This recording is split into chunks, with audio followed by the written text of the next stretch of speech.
নমস্কাৰ সকলোকে মোৰ অন্য এটা ভিডিঅ'লৈ আপোনালোকক স্বাগতম জনাইছোঁ। আশা কৰোঁ আপোনালোক ভালে কুশলে আছে, ময়ো ভালে আছোঁ।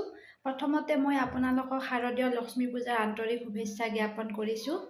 এতিয়া প্ৰায় 12:30 বাজিল। এতিয়া মই ভাত বনাবলৈ যাম। মই আজি আপোনালোকৰ মাজলৈ কুন্দুলিৰ ৰেচিপি এটা লৈ আহিম, গতিকে ভিডিঅ'টো আপোনালোকে চাই থাকিব। পাকঘৰলৈ যাওঁ।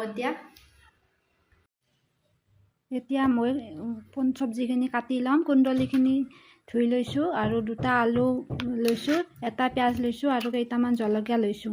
প্ৰথমতে আগবোৰখিনি এনেদৰে কাটি লৈছোঁ আৰু মই এইখিনি দীঘল দীঘলকৈ কাটি ল'ম। আপোনালোকে ইচ্ছা কৰিলে গোল গোলকৈও কাটি ল'ব পাৰে। মই দীঘলকৈ কাটি লৈছোঁ, একেবাৰে মিহি মিহিকৈ কাটি লৈছোঁ। বেছি মোটা হৈ থাকিলে খাই ভাল নালাগে। এনেদৰে মই কাটি আছোঁ। এই ভিডিঅ'টো আচলতে মই এজন ব্যক্তিয়ে মোক কমেণ্ট কৰিছিলে কুন্দুলিৰ ৰেচিপি এটা লাগে, সেইকাৰণে বনাইছোঁ। আমাৰ অসমৰ মানুহবিলাকে প্ৰায়বোৰে জানে যে কুন্দুলি কেনেদৰে খায়। মই ফ্ৰাই বনাম, আপোনালোকে কেনেদৰে বনাই প্লিজ কমেণ্ট কৰিব।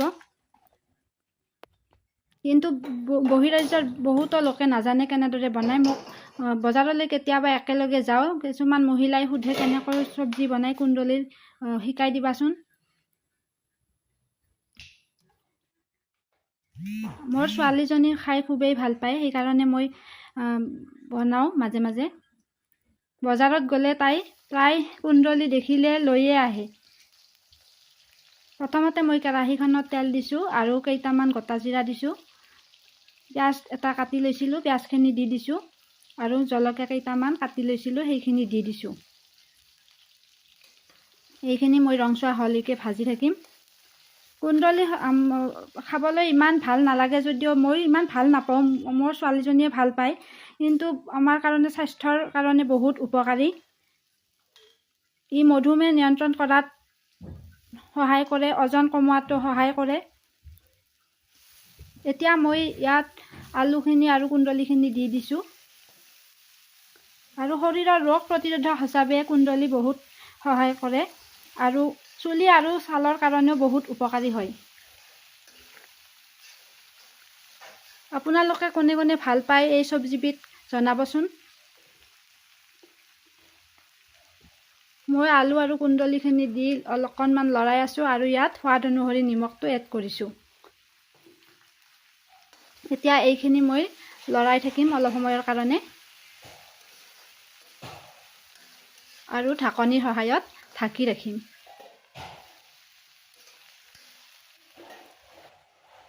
গেছৰ ফ্লেমটো ল' কৰি দিছোঁ আৰু এনেদৰে মাজে মাজে লৰাই থাকিব, নহ'লে তলত লাগি ধৰিব পাৰে।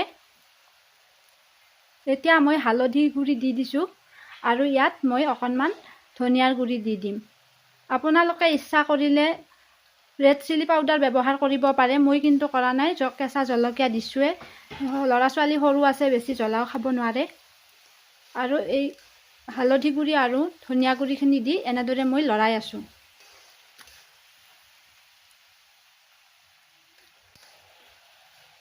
এনেদৰে লৰাই থাকিব মাজে মাজে, নহ'লে তলত লাগি ধৰিব পাৰে। মই গেছৰ ফ্লেমটো ল' আৰু মিডিয়াম চাইজতে ৰাখিছোঁ। প্ৰায় ভজা হৈয়ে গ'ল। গেছৰ ফ্লেম মই কমাই ৰাখিছোঁ, তথাপিতো অলপ লগাৰ নিচিনাই হৈছে অলপ। এতিয়া চব্জিখিনি ৰেডি হৈ গ'ল।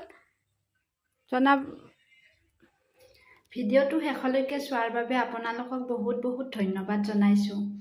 ভিডিঅ'টো চাই কেনে পালে প্লিজ কমেণ্ট কৰিব, লাইক কৰিব আৰু শ্বেয়াৰ কৰিব আৰু মোৰ ইউটিউব চেনেলটো ছাবস্ক্ৰাইব কৰি দিব।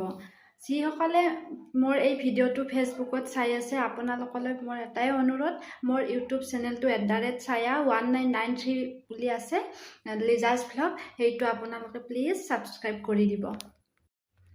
আজিলৈ ভিডিঅ'টো ইমানতে শেষ কৰিম। আপোনালোক সুস্থ থাকক, সুৰক্ষিত থাকক। ধন্যবাদ।